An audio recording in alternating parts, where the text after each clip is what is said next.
Shalom Aleichem to my fellow Gush alumni, and it's a chus for me to share with you the Torah on the Parashat Lecha, and I'd like to approach it from really more of a halachic standpoint, but bring together a beautiful message as well at the end. In this week's Parsha, we read about the war between the 4 kings and the 5 kings, and at the end of this episode, after Avraham recaptured the people and the possessions of Sodom, as well as, of course, his relative Lot, the king of Sodom offers Avraham rewards. Saved us. And Avraham refuses. He says, Harimosi yadi el Hashem kelo yom konei shamayim va'aretz michut v'atzrochnal v'mekach mikol asher lach v'lo samar ani hasharti es Avraham. That Avraham basically says very clearly, I'm not interested in you taking the credit for making me rich, and I wouldn't take as much as a thread to a shoe strap. I wouldn't take anything of yours. And the Gemara on Sota Daf Yud Zayin says, Darash Rava B'schar Shamar Avraham Avinu imichut v'atzrochnal zachu banav l'shtei mitzvos l'chut shel techelet u'ritzua shel tefillin. Rava expounded that in the merit of Avraham Avinu saying, if so much as a thread or a shoe strap, his children merited 2 special mitzvos, the strings of the techelet and the straps of the tefillin. Now, being a proper Gush alum, this leads us to a wonderful opportunity to have a discussion on, of course, the mitzvah of tefillin, because I would not touch the mitzvah of techelet. I don't feel that I would be well-versed enough in this present company. So let's talk a little bit about tefillin. The Gemara in Menachem Daf Lamed Hey says that Ritzuos Shechoros Halacha L'Moshe Sinai. The straps of our tefillin have to be black, and that's a Halacha L'Moshe Sinai, a law given to us based on what Moshe was taught at Har Sinai. The Gemara a bit further down says that really the Ritzuos can be any color other than red. So it seems to be a contradiction. And the Gemara answers that it depends on which side of the strap we're talking about. The side of the strap facing outside must be black, and the side of the straps that are facing the inside can be any color other than red. The Rambam Hilchos Tefillin Perek Gimel Halacha Aleph says that since it is Halacha Moshe Sinai that the Ritzuos have to be black, the din is ma'akev, and if they're not black, then the tefillin in fact are puzzled.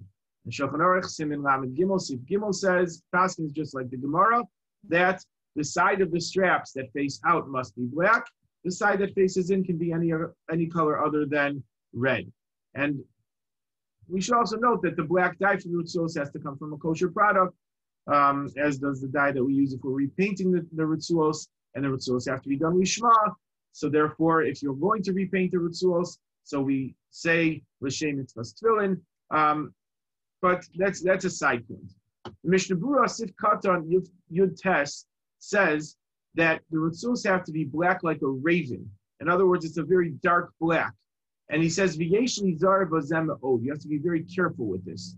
Because if they begin to fade from their dark black color, then they're likely to start becoming puzzle. And that's obviously problematic.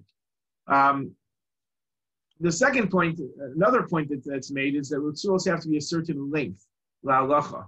And everyone agrees that the Ritzuos that are from our shel rosh have to hang over our shoulders. The strap that's on the right side has to be longer than the one on the left. There's machlokes whether the right strap has to go down to your belly button and the left strap goes down to your chest, or if the right strap has to go to the makom abris and the left strap goes to the navel. There is an isra, however, in making it. There's no isra, however, in making it longer than that, which leads us to an interesting question. Let's say you have Ritzuos, once they are past the point of being kosher, so once they've exceeded that shear, so what if the part below that faded, the part at the end of it? And the Be'er Halacha discusses this, and he says l'chadchila one should try to be machmir. Finally, the Rambam, which is learned this way by the Beis Yosef, he actually writes that the inside of the Ritzuos should also be black, and that would be considered noi, more beautiful for the mitzvah. Despite the Ramah and Mechaber and Ramah both writing V'lo Noagu Kain, there's actually an interesting phenomenon that's taking place right now, where many Gedolim, have said that maybe we can make the inside of the ritzuos black, and there's this new ritzuos that are made that are black both on the inside and the outside. Despite the fact that most Gedolim posting do not hold like this, like the way the Beis Yosef learns out the Rambam, but there is a concept, and there is actually a new phenomenon. I don't know if it's reached the gush yet. I don't know if it's at the level of the techelet discussion yet. But what's certainly clear, I would think, is that the reason that many Gedolim have encouraged this change is less to do with the way the Beis Yosef is learning out the Rambam, and is much more to do with the practical aspect of just trying to keep the ritzuos completely black. And therefore, if they did start to fade on the top, or if they got scratched or something like that, the fact that the entire ritzuos are black helps that to maintain its dark color. Let's conclude with a little bit more of a hashkafic question, and that is why black? The ritzuos are halacha. The halacha is that in the Moshe Sinai, the ritzuos have to be shchora. They have to be black. What's the significance of that color that mandates it?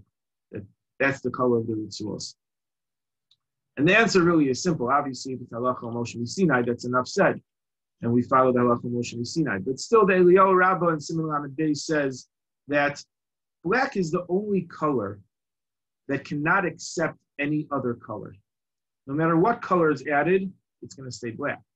Putting white on top of black, it creates a new surface, but it doesn't add to the color. It doesn't change the color.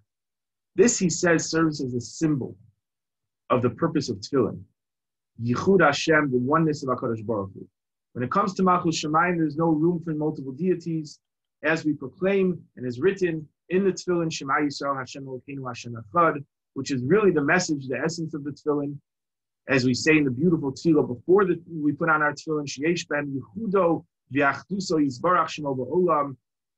Contained within the tefillin are these parshios that represent Yichud Hashem in the world. And therefore, black is a perfect example of that. It is solid, it is solitary, and it cannot be changed. It's our tefillah that as we continue to grow as Bnei Aliyah, Yerei Shamayim, take this message with us and strengthen our relationship with HaKadosh Baruch Hu every single day. Thank you so much for listening, wishing everybody well, and love to reconnect with our fellow alumni.